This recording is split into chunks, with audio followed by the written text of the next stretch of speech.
Hello दोस्तों, आप सभी लोगों का फिर से एक बार स्वागत है हमारे इस नई वीडियो में। आज के इस खास वीडियो में हम लोग बात करने वाले हैं वॉइस ओवर आर्टिस्ट या डबिंग आर्टिस्ट के बारे में। दोस्तों, क्या आप जानते हैं कि दुनिया में ऐसे लाखों लोग हैं जो डिजिटल मार्केटिंग में, ऑनलाइन मार्केटिंग में, फ्रीलांसिंग की दुनिया में अपनी आवाज़ बेचते हैं, अपनी वॉइस सेल करते हैं। और बड़ी बड़ी कंपनीज, एजेंसीज, बड़ी बड़ी इंडस्ट्री और बहुत सारे इंडिविजुअल पर्सन भी इनकी आवाज़ को खरीदते हैं, इनकी आवाज़ की कीमत लगाते हैं। तो दोस्तों, अगर आप एक वॉइस ओवर आर्टिस्ट या डबिंग आर्टिस्ट बनना चाहते हैं या अगर आप नहीं भी बनना चाहते, तो इस वीडियो को देखने के बाद एक बार आपके मन में ख्याल जरूर आएगा कि यार वॉइस ओवर आर्टिस्ट या डबिंग आर्टिस्ट बनना कितना सिंपल और आसान है, और वॉइस ओवर आर्टिस्ट बनके इससे अर्निंग करना, महीने का हजारों लाखों अर्न करना कितना आसान और सरल है। तो जी हाँ दोस्तों, आप बिल्कुल ठीक और सही सोच रहे हैं। वॉइस ओवर आर्टिस्ट बनना और इस फील्ड से अर्निंग करना बहुत ही सिंपल और आसान है, बहुत ही सरल है। और ये बात हम आपको क्यों बता रहे हैं, अगर आप इस वीडियो का अंत तक देखेंगे तो इस बात का जवाब आपको अपने आप मिल जाएगा। तो चलिए पूरी डिटेल में जानने और समझने की कोशिश करते हैं कि आप एक वॉइस ओवर आर्टिस्ट कैसे बन सकते हैं और वॉइस ओवर आर्टिस्ट की फील्ड में आप जॉब कैसे कर सकते हैं। लेकिन वीडियो स्टार्ट करने से पहले आपसे रिक्वेस्ट है, अगर आप पहली बार हमारे चैनल पे आए, चैनल को सब्सक्राइब करके हमारी फैमिली में जरूर शामिल हो जाइए। तो दोस्तों, सबसे पहले तो हम लोग ये जानने और समझने की कोशिश करते हैं वॉइस ओवर आर्टिस्ट कहते किसे हैं और एक वॉइस ओवर आर्टिस्ट का काम क्या होता है। वॉइस ओवर या डबिंग एक ऐसी टेक्निक है जिसका इस्तेमाल सबसे ज्यादा video, documentary, news reporting, film industries, television advertisement, animation, movies, cartoon network, video gaming और FM रेडियो वगैरह में किया जाता है। इसके साथ साथ audio book, story telling, narration और प्रमोशनल कॉल्स वगैरह में भी किया जाता है। जैसे आप हवाई जहाज, रेलवे स्टेशन, बस स्टॉप पर जो भी आप सूचना सुनते हैं, जो भी आप ऐलान सुनते हैं, वो सब वॉइस ओवर आर्टिस्ट की आवाज होती है, वो सब वॉइस ओवर आर्टिस्ट या फिर डबिंग आर्टिस्ट से रिकॉर्ड कराया जाता है। मतलब दोस्तों, वॉइस ओवर आर्टिस्ट या डबिंग आर्टिस्ट वो होते हैं जिनका काम पर्दे के सामने से नहीं होता बल्कि पर्दे के पीछे से होता है। ऐसे में हम इनको सुनते तो जरूर हैं, बट ज्यादातर ऐसे वॉइस ओवर आर्टिस्ट है जिनको हम जानते नहीं है, जिनको हम पहचानते नहीं है। ये ऐसे टैलेंटेड आर्टिस्ट होते हैं जिनकी आवाज ही उनकी पहचान होती है। आपकी आवाज चाहे जैसी भी हो, हल्की है, भारी है, मोटी है, पतली है, बहुत ही मीठी है, बहुत मधुर है, या फिर फटे हुए ढोल और फटे हुए बांस की तरह, इससे कोई फर्क नहीं पड़ता है। इस डिजिटल वर्ल्ड में, फ्रीलांसिंग की दुनिया में हर तरह की आवाज की, हर तरह के वॉइस की लोगों को, कंपनीज को जरूरत पड़ती है। और अगर आप लोगों की और कंपनीज की इन्हीं जरूरतों का ऑनलाइन या ऑफलाइन पूरी करते हैं तो आप एक वॉइस ओवर आर्टिस्ट कहलाते हैं, आप एक डबिंग आर्टिस्ट कहलाते हैं। यहाँ पर हम आपको कुछ एग्जांपल के माध्यम से और क्लियर तरीके से समझा देना चाहते हैं, जिससे आपको यह समझ में आ जाएगा कि एक वॉइस ओवर आर्टिस्ट किसे कहते हैं और आप वॉइस ओवर आर्टिस्ट की या फिर डबिंग आर्टिस्ट की किस फील्ड में जा सकते हैं, कौन सा फील्ड आपके लिए सुटेबल हो सकता है। तो पहला तो है दोस्तों फिल्म इंडस्ट्रीज के। अगर आप फिल्म इंडस्ट्री में जाते हैं, यहाँ पर आपके लिए बहुत ज्यादा स्कोप है, बहुत सारे रास्ते हैं। आप जानते हैं जितने भी हॉलीवुड मूवीज हैं वो सारे के सारे मूवीज या तो इंग्लिश में बनते हैं या फिर इटालियन और जापानीज में बनते हैं, लेकिन हम और आप उन मूवीज को हिंदी में देख पाते हैं। और जो लोग हिंदी में इसको डब करते हैं, जो लोग हिंदी में इसको रिकॉर्ड करते हैं, वो वॉइस ओवर आर्टिस्ट या डबिंग आर्टिस्ट होते हैं। इसी तरह जितने भी हिंदी मूवीज है वो दुनिया के अलग अलग कंट्रीज में देखे जाते हैं, अलग अलग लैंग्वेजेस में देखे जाते हैं। उन सारे लैंग्वेजेस में जो लोग इसको कन्वर्ट करते हैं, जो लोग इसको ट्रांसलेट करते हैं, डब करते हैं, वो वॉइस ओवर आर्टिस्ट या डबिंग आर्टिस्ट होते हैं। इसी तरह जितने भी साउथ के मूवीज रहते हैं, तेलुगु मूवीज होते हैं, उन सारे मूवीज को हम और आप हिंदी में देख पाते हैं। तो जिन लोगों ने उनको हिंदी में डब किया वो वॉइस ओवर आर्टिस्ट या डबिंग आर्टिस्ट होते हैं। आप जानते हैं फिल्म इंडस्ट्री में हर तरह के वॉइस की, हर तरह की आवाज की जरूरत पड़ती है, हर तरह के लोगों की जरूरत पड़ती है। दूसरा है एनिमेशन मूवीज और कार्टून्स। आप जितने भी एनिमेशन मूवीज देखते हैं, चाहे वो किसी भी देश, किसी भी लैंग्वेज की हो, जैसे the jungle book, frozen, ice age, rascal, rabbits या फिर मोआना जैसी जितनी भी एनिमेशन मूवीज हैं, सबको वॉइस ओवर आर्टिस्ट या डबिंग आर्टिस्ट ही रिकॉर्ड किया है। इसी तरह कार्टून नेटवर्क पर जितने भी कार्टून्स आते हैं वो सब के सब वॉइस ओवर आर्टिस्ट या डबिंग आर्टिस्ट से रिकॉर्ड कराए जाते हैं, जैसे Tom and Jerry, Motu Patlu, छोटा भीम, डोरेमोन वगैरह। आप में से ज्यादातर लोगों को ऐसा लगता है कि इन एनिमेशन मूवीज या कार्टून मूवीज में जो भी आवाज यूज किया गया वो कंप्यूटर या फिर किसी न किसी सॉफ्टवेयर से बनाया जाता है, लेकिन आपका ऐसा सोचना बिल्कुल गलत है, क्योंकि ये जो आवाज होती है किसी न किसी वॉइस ओवर आर्टिस्ट या डबिंग आर्टिस्ट की रियल आवाज होती है, ओरिजिनल आवाज होती है। आप यूट्यूब या गूगल पे जाकर के वॉइस ओवर आर्टिस्ट की वॉइस सर्च कर सकते हैं। आप जाकर के वहां पे सर्च करिए वो छोटा Bhim voice over artist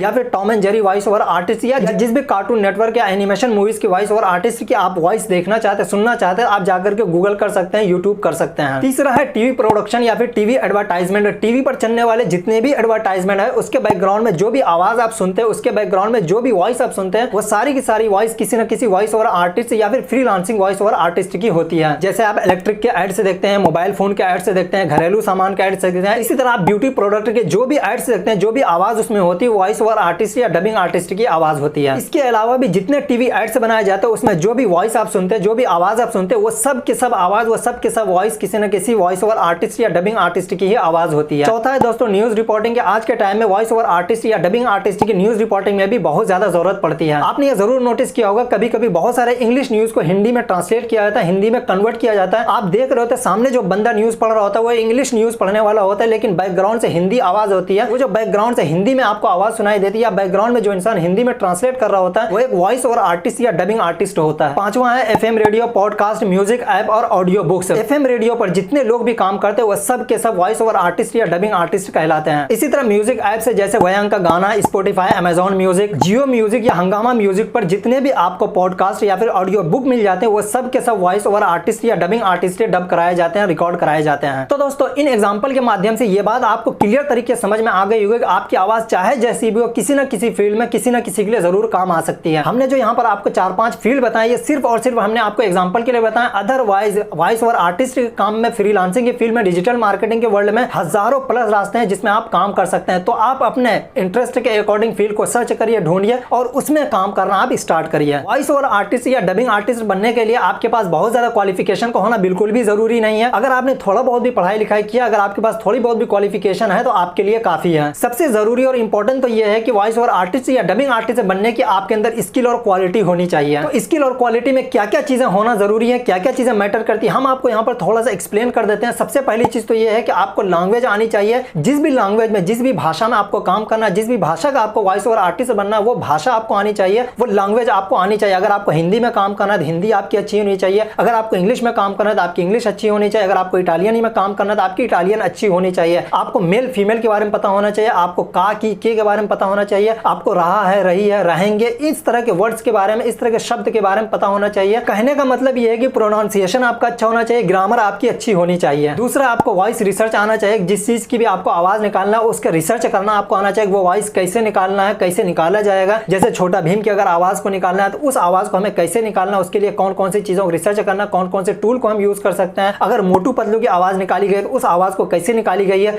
Motu Patlu में आखिर वही आवाज क्यों दी गई, छोटा भीम में आखिर वही आवाज क्यों दी गई है, उस वॉइस को कैरेक्टर से कैसे मैच किया गया, या जिस चीज की आप वॉइस निकालने, जिस चीज की आप आवाज निकालने उसको कैरेक्टर से कैसे मैच किया जा सकता है। उसके बाद आता है अच्छी रीडिंग हैबिट आपकी होनी चाहिए। अगर आपकी रीडिंग हैबिट नहीं तो आपको रीडिंग हैबिट डालना पड़ेगा कि किसी चीज को या किसी भी स्क्रिप्ट को कैसे पढ़ना है, आप फ्लो के साथ कैसे किसी भी चीज को पढ़ सकते हैं। कंप्यूटर की आपको बेसिक नॉलेज जरूर होनी चाहिए। इसके साथ साथ आपको वॉइस एडिटिंग सॉफ्टवेयर की भी नॉलेज होनी चाहिए कि जिस भी सॉफ्टवेयर में वॉइस को एडिट किया जाता है, जिस भी सॉफ्टवेयर में वॉइस को रिकॉर्ड किया जाता है, या जिस भी सॉफ्टवेयर के माध्यम से वॉइस को कंप्रेस वगैरह किया जाता है, उस सॉफ्टवेयर को कैसे यूज किया जाएगा, उस सॉफ्टवेयर को आप कैसे यूज कर सकते हैं। उसके बाद दोस्तों आता है वोकल एक्सरसाइज कि आपको शब्दों का एक्सरसाइज करते रहना है। कौन सा शब्द कहां से और कैसे निकालना है, ला और रा में क्या फर्क है, शा और सा में क्या फर्क है, इस तरह के फर्क आपको पता होना चाहिए। इस तरह की चीजों का आपको नोटिस करनी पड़ेगी। वोकल एक्सरसाइज अगर आप नहीं करेंगे तो आप एक अच्छा वॉइस ओवर आर्टिस्ट नहीं बन सकते हैं, क्योंकि जब तक आपको शब्दों में फर्क नहीं पता चलेगा, जब तक आप शब्द में डिफरेंस नहीं कर पाएंगे कि दो एक तरह के शब्दों को बोलने में क्या डिफरेंस है, दो एक तरह के शब्दों को हमें कैसे यूज करना चाहिए, कहां पे और कैसे बोलना चाहिए, तब तक आप एक अच्छा वॉइस ओवर आर्टिस्ट नहीं बन सकते हैं। अगली और इंपॉर्टेंट चीज आती है कि आपको खुद अपने वॉइस को रिकॉर्ड करना और उसको सुनना और उसमें मिस्टेक्स को फाइंड आउट करके निकालना है कि आप प्रोनाउंसिएशन में कहां पे मिस्टेक कर रहे हैं, ग्रामर में कहां पे मिस्टेक कर रहे हैं, कौन सी चीज आपको कैसे निकालना चाहिए, कौन सी वॉइस को कैसे निकालना है। जब तक आप खुद अपने वॉइस को नहीं सुनेंगे, जब तक आप खुद मिस्टेक्स को फाइंड आउट नहीं करेंगे, तब तक आप अपने अंदर करेक्शन नहीं ला पाएंगे, तब तक आप अपनी वॉइस को, अपनी आवाज को बेहतर नहीं कर पाएंगे। तो दोस्तों एक अच्छा वॉइस ओवर आर्टिस्ट या डबिंग आर्टिस्ट बनने के लिए आपके पास इन क्वालिटीज का होना बहुत जरूरी है। अगर आपके पास ये क्वालिटीज नहीं है तो आपको सीखना पड़ेगा, और इन क्वालिटीज को या इन स्किल को सीखना बहुत ही सिंपल और आसान है। इसके लिए आपको कोई भी कोर्स करने की जरूरत नहीं पड़ेगी, आपको इसके लिए कोई भी पैसा लगाने या पेड कोर्स लेने की बिल्कुल भी जरूरत नहीं है। आप यूट्यूब पर जाइए, आपको वोकल एक्सरसाइज के बहुत सारे वीडियोस मिल जाएंगे, आपको डबिंग आर्टिस्ट से रिलेटेड बहुत सारे वीडियोस मिल जाएंगे, बहुत सारे आपको ट्यूटोरियल वीडियोस मिल जाएंगे जिसको देख करके आप सीख सकते हैं, जिसको देख करके आप अपने आप को इंप्रूव कर सकते हैं। ये आपका इनर टैलेंट है, ये आपके अंदर का टैलेंट है जो कोर्स खरीदने से आपके अंदर नहीं आ सकता है। तो दोस्तों अगर आप एक वॉइस ओवर आर्टिस्ट बने हैं तो अब सवाल पैदा होता है अर्निंग की, एक वॉइस ओवर आर्टिस्ट कितना अर्न कर सकता है। अगर आप स्टार्टिंग की बात करें तो सैलरी बेस पे अगर आप काम करते थे, स्टार्टिंग में आपकी सैलरी किसी भी कंपनी, किसी भी एजेंसी या किसी भी इंडिविजुअल पर्सन के लिए काम करते हैं तो 8,000, 10,000, 15,000, 20,000 से स्टार्टिंग होती है। लेकिन जैसे जैसे आप काम करते जाते हैं, आप पुराने होते जाते हैं, आपकी वॉइस में चेंजिंग आती जाती है, आपका कॉन्फिडेंस बढ़ता जाता है, तो आपकी सैलरी भी बढ़ती चली जाती है, और ये सैलरी बढ़ करके आपकी लाख, 1.5 लाख, 2 लाख, 5 लाख तक पहुंच सकती है। तो ये जो काम आपका होता है ये सैलरी बेस पे होता है। दूसरा जो तरीका आपका है वो प्रोजेक्ट बेस के। आप ये अंदाजा लगाइए जिस भी प्रोजेक्ट के लिए आप काम करें उसका वर्थ क्या है। जिस प्रोजेक्ट के लिए आप अपनी वॉइस रिकॉर्ड करें, अगर उस प्रोजेक्ट का वर्थ 5 लाख है तो आप 50,000 उसका चार्ज कर सकते हैं। अगर उस प्रोजेक्ट का वर्थ 10 लाख है तो आप 1 लाख चार्ज कर सकते हैं। तो आपको अंदाजा लगाना है जिस एड्स के लिए या जिस चीज के लिए आप वॉइस ओवर कर रहे हैं, जिस चीज में आप अपनी वॉइस दे रहे हो उसकी वर्थ क्या है, उसके अकॉर्डिंग भी आप डिसाइड कर सकते हैं। तीसरा है दोस्तों आप टाइम के अकॉर्डिंग भी चार्ज कर सकते हैं। बहुत सारे ऐसे वॉइस ओवर आर्टिस्ट या डबिंग आर्टिस्ट है जो टाइम के अकॉर्डिंग चार्ज करते हैं। मान लेते हैं अगर वो 30 सेकंड के वॉइस ओवर करेंगे तो 1,000 चार्ज करेंगे, अगर वो 1 मिनट की वॉइस ओवर करेंगे 2,000 चार्ज करेंगे। इसी तरह आप भी अपना एक पैटर्न बना सकते हैं। इसी तरह आप भी अपना एक सिस्टम बना सकते हैं कि आप कितने सेकंड की रिकॉर्ड कर रहे हैं, 10 सेकंड के, 30 सेकंड के, 50 सेकंड के, 1 मिनट का, 2 मिनट का, तो आप अपने टाइमिंग के हिसाब से भी चार्ज कर सकते हैं। तो ये जो 3-4 तरीके हमने आपको बताए, ये बेसिक तरीके हैं जहां से आप अर्निंग कर सकते हैं। अगर आप एक वॉइस ओवर आर्टिस्ट या डबिंग आर्टिस्ट बनते हैं तो आपको ये तरीके, ये रास्ते अर्निंग करने के लिए हर हाल में मिलते हैं। इसके अलावा और भी बहुत सारे रास्ते मिलते हैं, इसके अलावा और भी बहुत सारे वेज हैं जहां से आप अर्निंग कर सकते हैं। अगर आप चाहें तो इन तीनों रास्तों से एक साथ अर्निंग कर सकते हैं। मान लेते हैं आप किसी कंपनी के सैलरी बेस पे काम कर रहे हैं, किसी कंपनी के लिए आप एज अ फ्रीलांसर काम कर रहे हैं, कहीं पे आप अपने टाइमिंग के हिसाब से भी चार्ज कर सकते हैं। इन तीनों चारों अर्निंग सोर्सेज को आप एक साथ करके भी महीने का हजारों लाखों अर्न कर सकते हैं। और ज्यादातर वॉइस ओवर आर्टिस्ट या डबिंग आर्टिस्ट इसी रास्ते को इस्तेमाल करते हैं, इसी वे को यूज करते हैं कि वो किसी कंपनी के लिए सैलरी बेस पे भी काम करते हैं, किसी के लिए वो प्रोजेक्ट बेस पे भी काम करते हैं और किसी के लिए वो टाइमिंग बेस पे भी काम करते हैं